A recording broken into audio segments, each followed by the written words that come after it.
Durante un vuelo a miles de metros sobre el mar, los pasajeros escucharon una comunicación que les dejó en shock.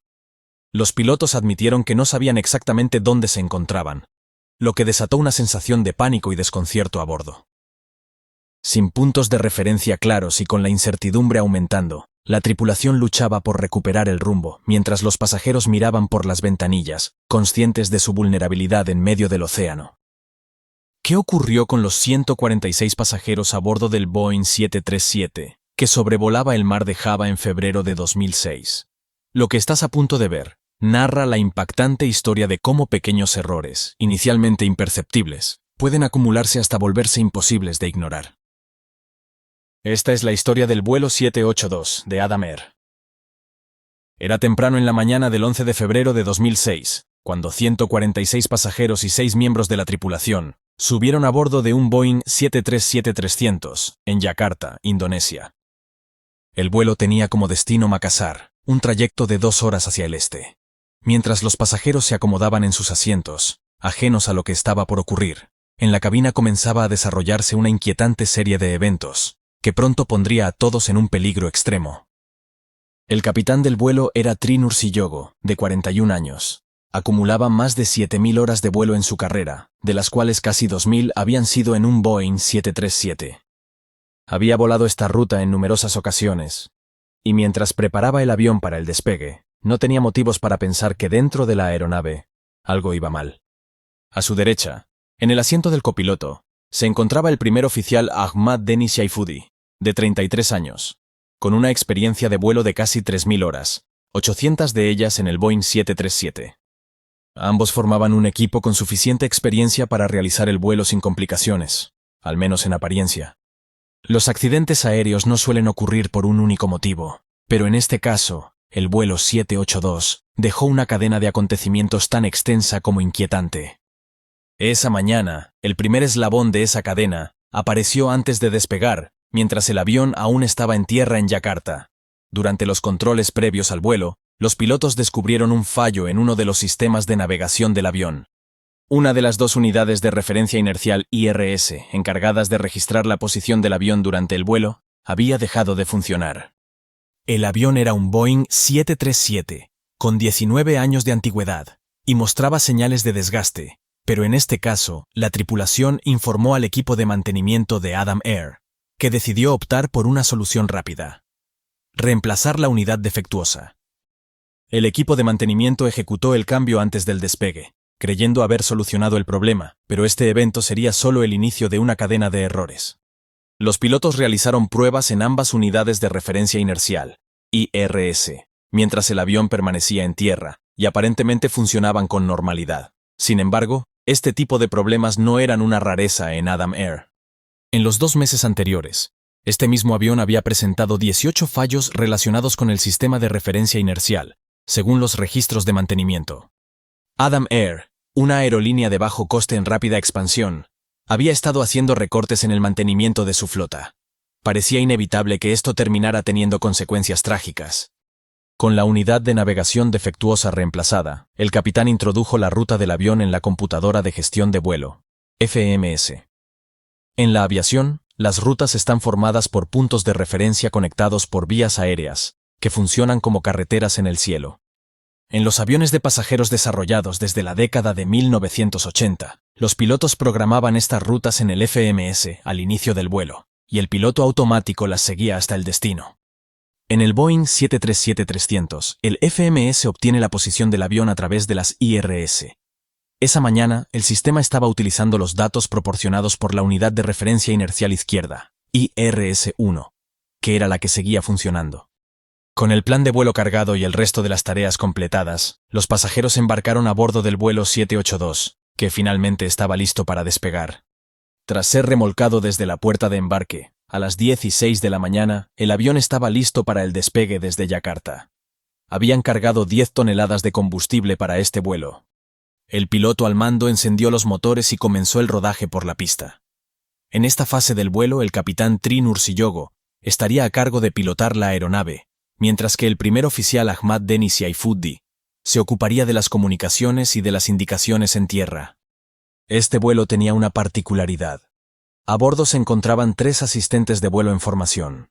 Durante el viaje se turnarían para entrar en la cabina y ser evaluados por el capitán sobre procedimientos y protocolos de seguridad, como parte de su formación para el nuevo puesto. Sin embargo, estos cuestionarios no contaban con la autorización de la aerolínea y supondrían una distracción para los pilotos en un momento en que toda su atención debería centrarse en las operaciones de la aeronave. El capitán alineó el avión en la pista y aplicó la potencia de despegue, haciendo rugir los motores e iniciando el vuelo.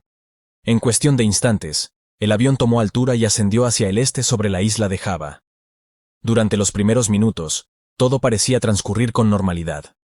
Al alcanzar los 10.000 pies, 3.048 metros, el capitán apagó la señal de cinturones, permitiendo a la tripulación y a los asistentes en formación iniciar el servicio de comida y bebida en la cabina. El piloto automático seguía la ruta establecida en el sistema de gestión de vuelo, representada en la pantalla mediante una línea magenta. Esta pantalla de mapa en movimiento hace que la navegación sea mucho más intuitiva que en épocas anteriores, cuando se dependía de indicadores analógicos. En el mapa, el avión aparece como un triángulo y su trayectoria se muestra en color magenta. Además, se pueden visualizar otros puntos de referencia y aeropuertos cercanos. Este sistema también permite mostrar las condiciones meteorológicas en tiempo real, a través del radar meteorológico, así como la posición de otras aeronaves en las cercanías. Sin embargo, a diferencia de lo que se podría pensar, este mapa no utiliza GPS para indicar la posición de los aviones. En el caso de este modelo 737-300, que no contaba con GPS, la posición se determina principalmente gracias a las unidades de referencia inercial, IRU, de la aeronave. Las IRU, mediante giroscopios que se activan al inicio del vuelo cuando el avión aún está en la puerta, detectan la aceleración en distintas direcciones una vez el avión empieza a moverse.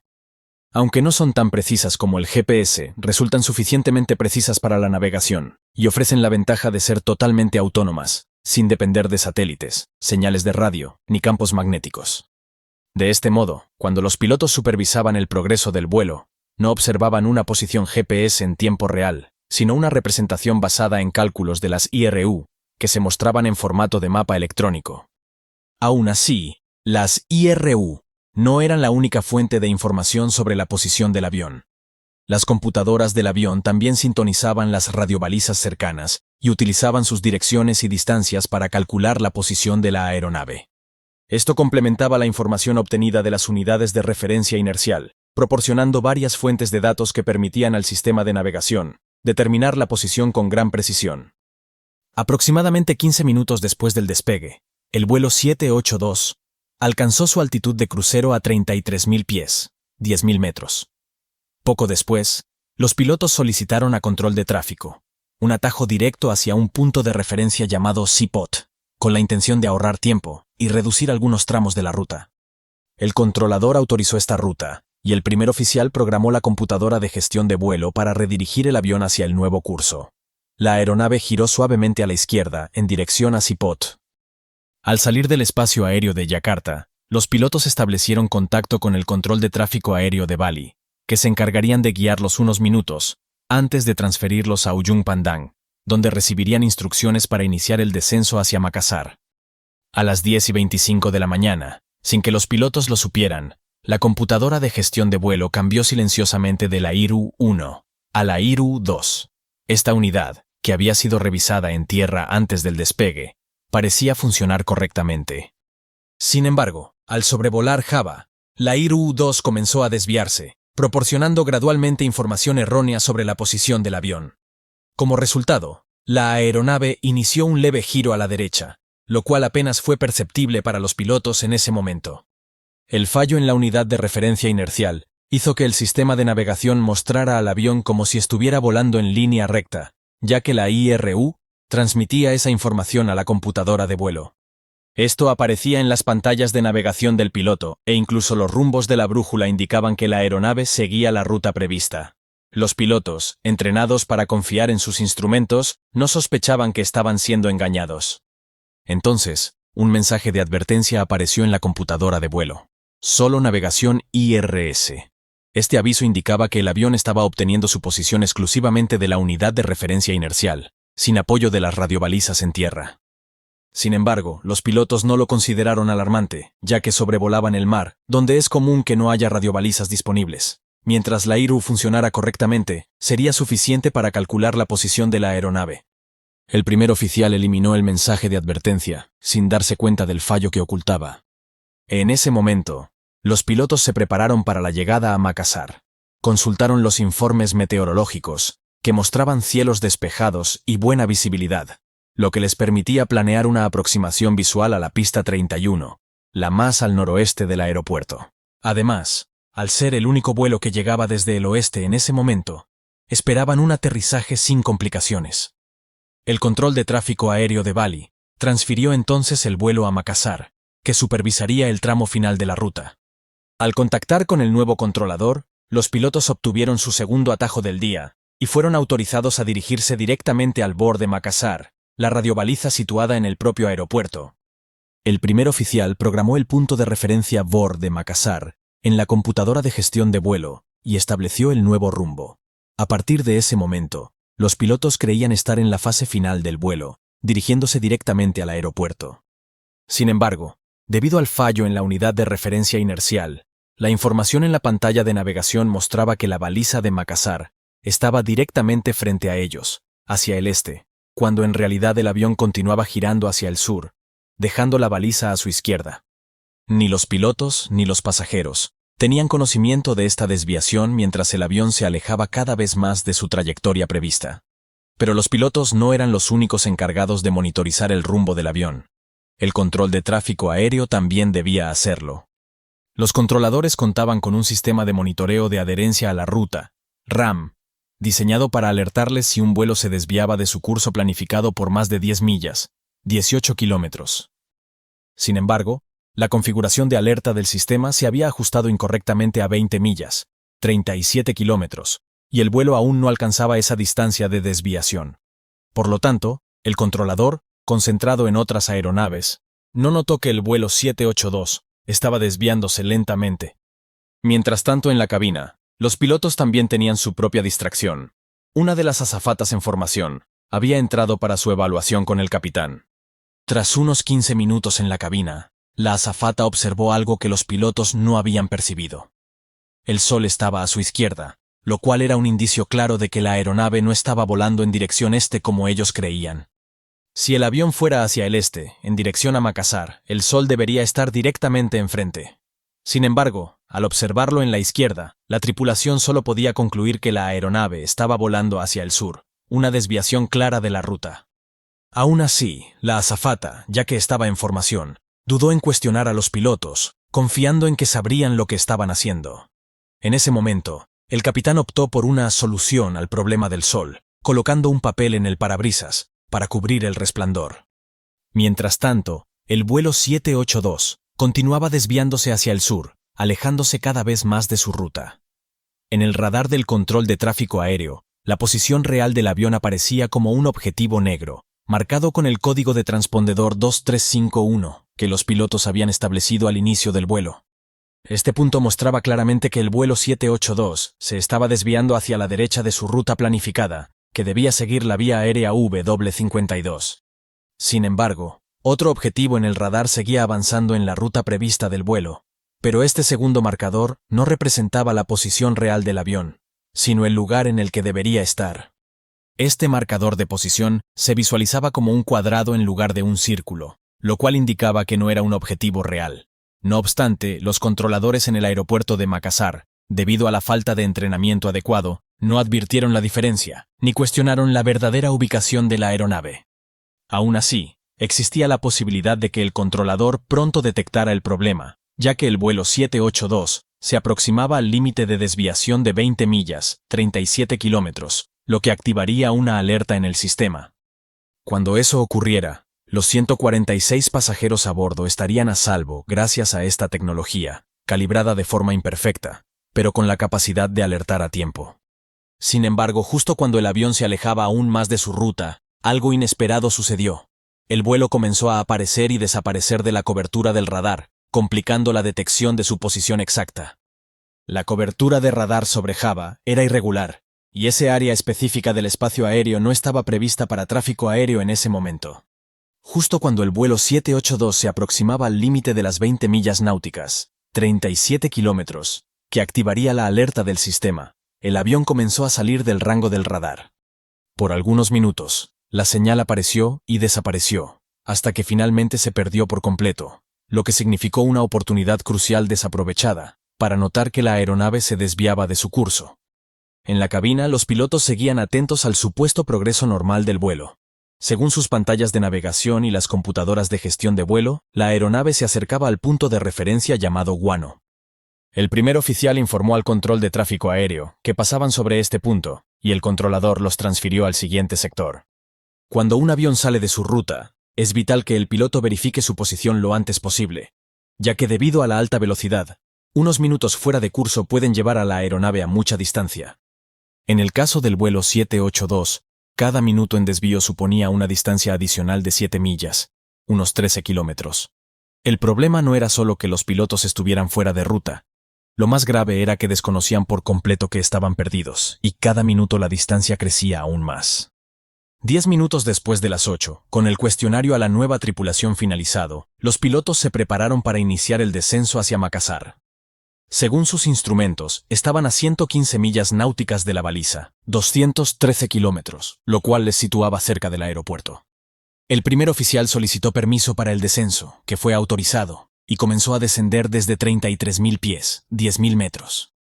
En la cabina principal, los pasajeros sintieron el descenso y asumieron que pronto aterrizarían en Makassar, sin saber que el avión descendía en un rumbo completamente equivocado hacia el sur. Mientras tanto, atravesaban rutas de hasta 14 aerolíneas distintas, aumentando el riesgo de una colisión aérea debido a la desviación inadvertida que los pilotos habían mantenido durante la última media hora. La situación se volvió alarmante cuando, al descender a 28.000 pies, 8.500 metros, el capitán notó algo inesperado por la ventana: una montaña. Esto fue desconcertante, ya que en la ruta hacia Makassar no había montañas, ni recordaba haber visto una en vuelos anteriores. Revisaron sus pantallas de navegación, las cuales aún indicaban que se dirigían hacia Makassar. Si realmente era así, ¿qué isla estaban observando desde la ventana? Intentaron encontrar alguna referencia en sus mapas, pero nada coincidía con el paisaje visible desde la cabina. Al revisar la aguja de navegación del BOR, que hasta ese momento apuntaba hacia la baliza de Makassar, descubrieron que había aparecido una señal de advertencia, indicando que la baliza estaba inoperativa o fuera de alcance. Esto no tenía sentido. Si realmente volaban hacia Makassar y se acercaban a su destino, ¿cómo era posible que estuvieran fuera del alcance de la baliza? Minuto a minuto, la incertidumbre crecía entre los pilotos. Hasta hacía poco, todo parecía estar bajo control. Pero ahora, tras 45 minutos de vuelo en una trayectoria equivocada, descubrieron que el avión estaba desviado en más de 300 kilómetros hacia el sur, sobrevolando la isla de Nusa Tenggara Occidental. A medida que intentaban ubicarse, el piloto automático inesperadamente se desconectó y el capitán se vio obligado a tomar los controles manualmente. Algo no iba bien. No solo sus instrumentos de navegación parecían fallar o dar lecturas incorrectas, sino que el piloto automático se negaba a mantener el rumbo. Los pilotos necesitaban respuestas rápidamente. Desesperados, buscaron cualquier pista en la cabina hasta que finalmente dirigieron su atención al instrumento más básico y confiable: la brújula magnética, que dependía únicamente del campo magnético terrestre. Para su asombro, la brújula mostraba un rumbo de 230 grados, es decir, al suroeste, cuando deberían estar volando al este, en un rumbo de aproximadamente 80 grados. ¿Cuánto tiempo habían volado en esta dirección errónea? ¿Dónde estaban realmente? ¿Y cómo volverían a su curso? Sin darse cuenta de la gravedad de la situación, el primer oficial intentó pedir ayuda al control de tráfico aéreo, reportando su posición según los datos del ordenador de a bordo, en el radial 28 grados desde la baliza de Makassar, y a una distancia de 72 millas, 133 kilómetros. Lo que desconocían era que esta información era completamente incorrecta, y solo los alejaba más de su ruta. Procedente de un sistema de referencia inercial defectuoso, el avión seguía desorientado, y el primer oficial, mientras tanto, esperaba una respuesta del control de tráfico aéreo. Era evidente que no solo las radiobalizas estaban fuera de alcance. El vuelo 782 estaba completamente perdido. Ni siquiera podían confiar en que el control de tráfico aéreo los localizara, ya que el avión se encontraba fuera del radar y fuera de su ruta prevista, lo que complicaba aún más la búsqueda. La posición del avión era incierta, y aunque los controladores intentaran encontrarlo, la tarea parecía imposible. Los pilotos estaban totalmente aislados en el aire, sin poder recurrir a los controladores para obtener ayuda. La única opción era contactar a otras aeronaves en la zona. Afortunadamente, un avión de Republic Express Airways pudo localizar al vuelo 782, a 29 millas náuticas, 53 kilómetros, de Masar. Esto ofreció una pequeña chispa de esperanza para los pilotos, que ahora se sentían un poco menos perdidos. En medio de todo esto, una de las azafatas se acercó a la cabina, para informar que los pasajeros estaban nerviosos. Preguntó si todo estaba bien y si el capitán debía hacer un anuncio para tranquilizarles. Sin embargo, los pilotos, aún desconcertados y sin entender completamente lo que sucedía, decidieron no alarmar a los pasajeros. Sabían que en tan solo unos minutos, con ayuda de la otra aeronave, podrían descubrir dónde se encontraban. ¿Qué sentido tenía preocupar a los pasajeros cuando la solución estaba tan cerca? Los pilotos, desesperados por encontrar su ubicación, no sabían que el avión con el que estaban en contacto no estaba cerca de ellos. De hecho, el 737 que creían haber localizado estaba a cientos de kilómetros de distancia. Después de unos minutos de intentar confirmar su posición con la tripulación de ese avión, quedó claro que se había producido un error de identificación. Este descubrimiento fue devastador para los pilotos, ya que la esperanza de estar cerca de su destino se desvaneció rápidamente. La tensión en la cabina aumentaba cada vez más. El capitán, concentrado en pilotar el avión manualmente, no podía perder tiempo, mientras que el primer oficial continuaba sus esfuerzos para comunicarse con el control de tráfico aéreo a través de otros aviones. Mientras tanto, los pilotos alternaban su atención entre los mapas y lo que veían por las ventanas, pero el tiempo no estaba a su favor. Cada minuto que pasaba significaba un mayor consumo de combustible, y sabían que no quedaba mucho antes de que sus reservas se agotaran por completo. Lo peor de todo era la sensación de que esta situación era el resultado de sus propios errores. Habían perdido el rumbo en una ruta que conocían bien, y ahora el tiempo se les acababa, con la ansiedad creciendo a medida que los minutos se acumulaban. Por si la situación no fuese lo suficiente tensa, cuando el avión descendió a 16.000 pies, 4.900 metros, ocurrió algo completamente inesperado. Los instrumentos del primer oficial se apagaron por completo. Las pantallas de vuelo principal y de navegación quedaron en blanco, y el primer oficial perdió información crítica sobre la velocidad, altitud, dirección, orientación y posición del avión. Ahora dependían de los pequeños instrumentos de reserva, mientras el capitán continuaba pilotando la aeronave manualmente. Los pasajeros seguían completamente ajenos a la magnitud de los problemas que enfrentaba la tripulación. El capitán comenzó a barajar la posibilidad de tener que amerizar en el mar, pero una cosa era clara. No iban a descender, hasta estar completamente seguros de lo que estaba sucediendo con la aeronave. El capitán niveló el avión a 15.000 pies, 4.500 metros, y sacó el manual de referencia rápida, tratando de encontrar alguna pista que lo guiara. Empezó a revisar los pasos para diagnosticar si los fallos del piloto automático, las pantallas en blanco, los instrumentos de navegación fallidos y las radios erráticas estaban relacionados. Lo que tenía claro era que el avión estaba perdido, y que solo podrían saber su ubicación utilizando datos básicos. Para eso, tendría que confiar en la brújula magnética. Al introducir los datos del rumbo que mostraba la brújula en la computadora de vuelo, esperaba corregir la trayectoria del avión. Sin embargo, cuando el capitán introdujo la información, no ocurrió lo que esperaba. Los instrumentos del avión seguían sin coincidir entre sí. Según el manual, si no podían introducir el rumbo correctamente en la computadora de a bordo, debían hacerlo directamente a través del teclado en el panel superior. Pero los pilotos no siguieron ese procedimiento. La tensión aumentaba a medida que el tiempo seguía agotándose, y las opciones se reducían cada vez más. Estaban tan abrumados por todos los fracasos y la confusión, que no siguieron los pasos de la lista de verificación. Los errores se multiplicaban a medida que todo alrededor de ellos fallaba. A pesar de todos los problemas, los pilotos tenían que encontrar una forma de desconectar los sistemas de navegación defectuosos del avión. Finalmente, lograron desconectar la unidad de referencia inercial defectuosa, y los sistemas de navegación volvieron a funcionar correctamente. Sin embargo, la luz de fallo se iluminó nuevamente, señalando que el lado derecho de la unidad de referencia inercial seguía sin funcionar. Los pilotos tuvieron que cambiar al sistema inercial de reserva, que era la única opción disponible en ese momento. Un interruptor en la cabina les permitió transferir todos los sistemas de navegación del avión al sistema inercial en funcionamiento, el IRS-1. El capitán activó el interruptor, y al revisar los instrumentos, esperó ver la corrección en la dirección del avión. Sin embargo, tras realizar este cambio, la brújula magnética y la pantalla de navegación seguían sin coincidir. Aunque el sistema de navegación se había ajustado, el problema no se había resuelto por completo. Sin embargo, para gran alivio del capitán, al menos un cambio positivo ocurrió. La instrumentación del primer oficial se recuperó. No obstante, no tardaron en darse cuenta de que el avión seguía estando fuera de control. La confusión y el desconcierto se mantenían, y el tiempo continuaba jugando en su contra. Según la pantalla de navegación del primer oficial, el avión estaba a pocas millas de la radiobaliza de Mazar, y se dirigía directamente hacia ella. Sin embargo, al observar por la ventana, quedaba claro que el avión estaba mucho más lejos. Los intentos del capitán por reconfigurar el equipo de navegación fueron infructuosos. Desesperados, consultaron sus mapas y trataron de comunicarse con otros centros de control de tráfico aéreo cercanos a Mazar. Suponían que estaban dentro del alcance de la radio de al menos algunos de ellos, pero la situación era aún más grave de lo que pensaban.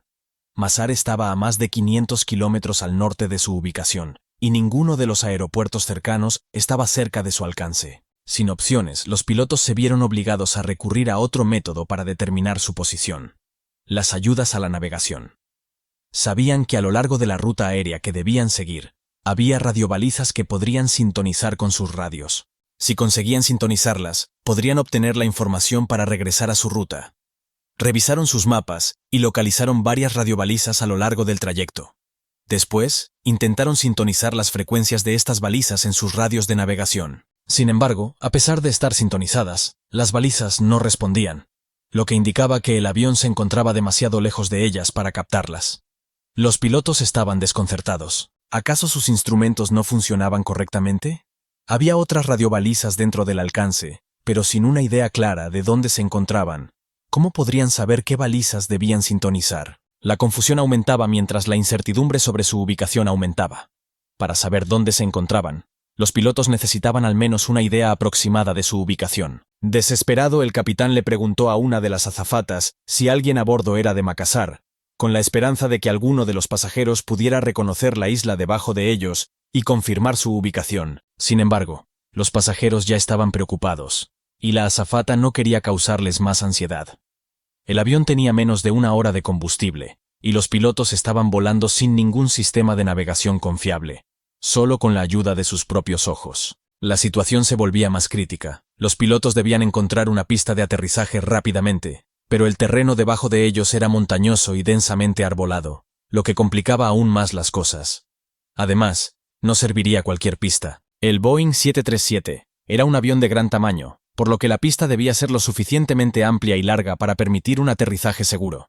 El capitán inclinaba el avión de un lado a otro, recorriendo con la vista cada rincón de la isla, pero solo veía montañas interminables. En un momento se le ocurrió la terrible posibilidad de no encontrar ninguna pista adecuada y tener que aterrizar en el mar. Sin embargo, sabía que las probabilidades de supervivencia en un amerizaje eran casi nulas. El capitán estaba desconcertado.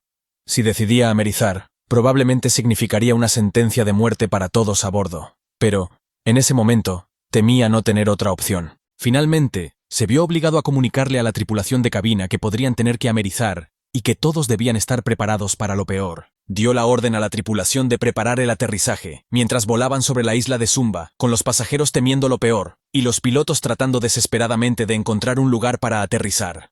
Después, cuando el capitán comenzó a descender, el primer oficial vio algo por la ventana, muy por debajo de ellos. A un lado de la isla había una delgada franja de hormigón. Los pilotos habían encontrado una pista. No tenían tiempo que perder, y con pocas opciones, el capitán decidió que en esa pista era donde aterrizarían. Redujo la potencia de los motores y comenzó el descenso. Entregó el control al primer oficial, diciéndole que descendiera a 20.500 pies, 6.250 metros, y redujera su velocidad a 220 nudos, 400 kilómetros por hora. Reducir la velocidad y volar a una altitud más baja permitiría a los pilotos evaluar mejor si la pista era adecuada para su aeronave.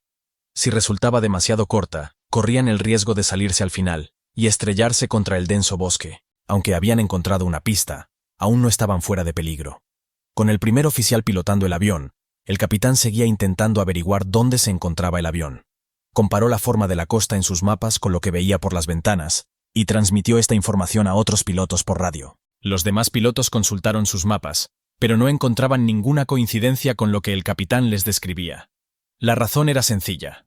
La estimación del capitán sobre la posición del avión estaba equivocada, ya que en realidad se encontraba unos 500 kilómetros más allá. Estaba convencido de que volaba sobre Sulawesi, pero la isla en la que se encontraba era Sumba, mucho más al sur. Frustrado por su incapacidad para saber su ubicación, el capitán finalmente aceptó que no iba a saber dónde estaba. Su prioridad era aterrizar de manera segura. A las 8:25 de la mañana, le dijo al jefe de la tripulación de cabina que se preparara para un aterrizaje en Sulawesi, y luego hizo un anuncio a los pasajeros, disculpándose y diciéndoles que aterrizarían en unos minutos. Los pilotos comenzaron a prepararse para la aproximación al aeropuerto. Normalmente, los pilotos revisarían los mapas del aeropuerto y planificarían la configuración de los flaps que deberían utilizar en la aproximación y la cantidad de frenado necesario para el aterrizaje. También revisarían el clima para la aproximación final. Pero sin conocer la frecuencia de radio de la torre de control y sin saber qué mapas consultar, los pilotos estaban a ciegas. Lo único que podían hacer era esperar que la pista fuera adecuada para su avión, pero no sabían que se acercaban a un aeropuerto que no estaba preparado para recibir un Boeing 737. La pista estaba diseñada para aviones pequeños y no estaba garantizado que consiguieran aterrizar. No había margen para más maniobras. Los pilotos sabían que su única opción era aterrizar el avión en esa pista y detenerlo a tiempo. El capitán tomó el control como piloto más experimentado, ya que estaba en mejor posición para realizar el aterrizaje. El primer oficial revisó la lista de verificación de aproximación, y la tripulación configuró la aeronave para el aterrizaje. Ese aeropuerto desconocido sí tenía torre de control, y había otros aviones en el área que estaban aterrizando y despegando. Sin embargo, nadie en el aeropuerto se dio cuenta de que el Boeing 737 estaba acercándose a la pista. Los pilotos solo podían esperar que nada se interpusiera en su camino. Esta sería la primera vez en la carrera del capitán que aterrizaría sin autorización. Los pasajeros miraban nerviosos por las ventanas. Mientras tanto, el capitán ajustó la velocidad a medida que el avión se acercaba al umbral de la pista. La voz automatizada en la cabina comenzó a contar la altura del avión sobre la pista. Finalmente, a las 8:09 de la mañana, el vuelo 782 aterrizó en la pista del aeropuerto desconocido. El capitán accionó los frenos y gradualmente detuvo el avión.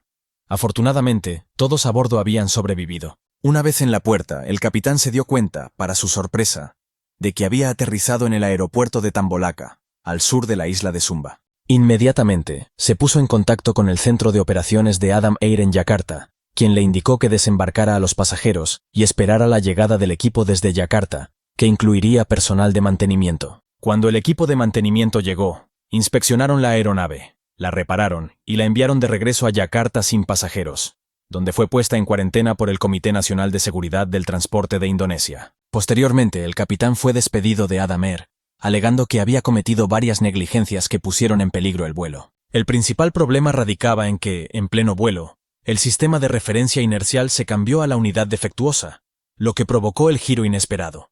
Sin embargo, la causa exacta de este fallo nunca pudo ser determinada, pero la historia del vuelo 782 no terminó con este caso. La investigación posterior al incidente reveló problemas profundos en Adam Air que habían estado ocurriendo durante años. Se encontraron deficiencias evidentes en el mantenimiento de la aerolínea a sus aeronaves, con problemas recurrentes que no se resolvían, y reparaciones, que en muchos casos solo consistían en cambiar componentes, restablecer disyuntores y limpiar conexiones eléctricas. Esto creó una cultura en la que se toleraban los problemas con las aeronaves, y en la que los pilotos fueron presionados para pilotar aviones que sabían que tenían fallos.